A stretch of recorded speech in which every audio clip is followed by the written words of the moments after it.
Good morning, everybody. I think I'm catching whatever my son had. Woke up with body aches or body sores, not aches. And not a sore throat, but like I feel my throat is coated and weak. Usually my body just fights these things before I really get sick. Let's see how it is. My immune system, I think it's pretty good. So let's see how I feel throughout the day.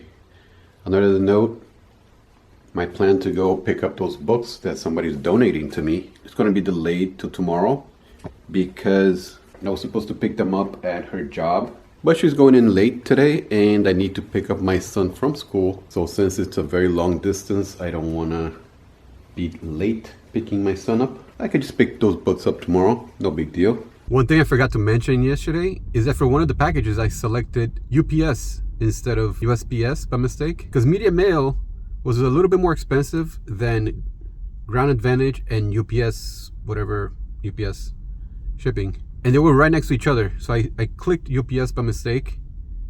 So now I gotta go to UPS and drop off. So I'm going to 3 places: FedEx, UPS, and Post Office. No big deal. I like getting out of the house. So somebody asked me, a friend of mine asked me about the catalog that I sold yesterday, the Whole Earth catalog, where I got it. I thought I mentioned it in the video. I guess I didn't, or I didn't explain it well or anything. This was actually from a collector, book collector. It was stored in a damp garage. I just got out of the stupidest thrift shop.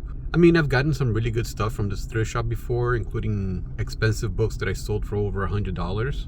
But usually if the book has decent value and they know it, they'll write with Sharpie on the inside, like I mentioned before. But every so often they don't know, and I find a gem in this thrift shop. Now they had this crate for $100 or $99.90, whatever. I'll put the video here. Look, this whole crate full of books. They put a piece of plastic in the middle, and they cover everything with tape. So the tape is stuck to the dust jackets. All the dust jackets around the crate has tape over it as a lid to cover the stupid crate.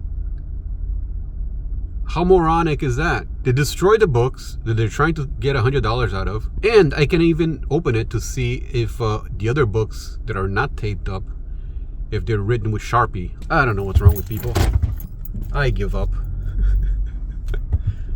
Oh man. Anyways, I just accepted a lowball offer on an Onkyo receiver for $75, but it gives me more room to put more stuff because it takes up a lot of space in my shelf.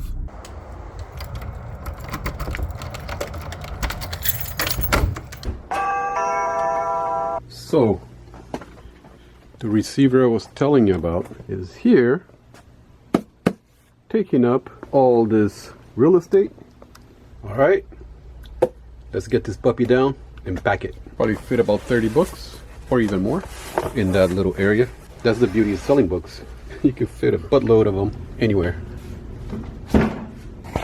As inconvenient as it is to store this, it's very easy to package it.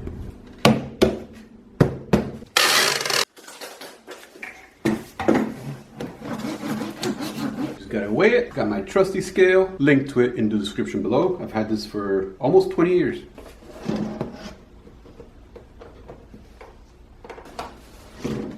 £24, 13 ounces, so 25 pounds. One thing that I see a lot of people do that I think it's completely unnecessary is draping the package with tape.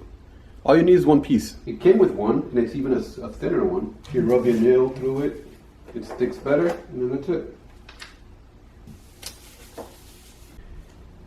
It is kind of hot outside. I'm going to switch shirts to pick up my son because black absorbs heat. White shirt, check. Well, I'm convinced that I don't know how to price my books. Why do I say that? I just sold a book that I got from my dud pile, and this is the second one that sells. I had gotten a few of them from my dud pile, and I listed them just to have something to list because I ran out of books the other day, and I listed those books, and this is the second one that sells. Not for much, $11, but still something. So, did you learn your ABCs? What's that?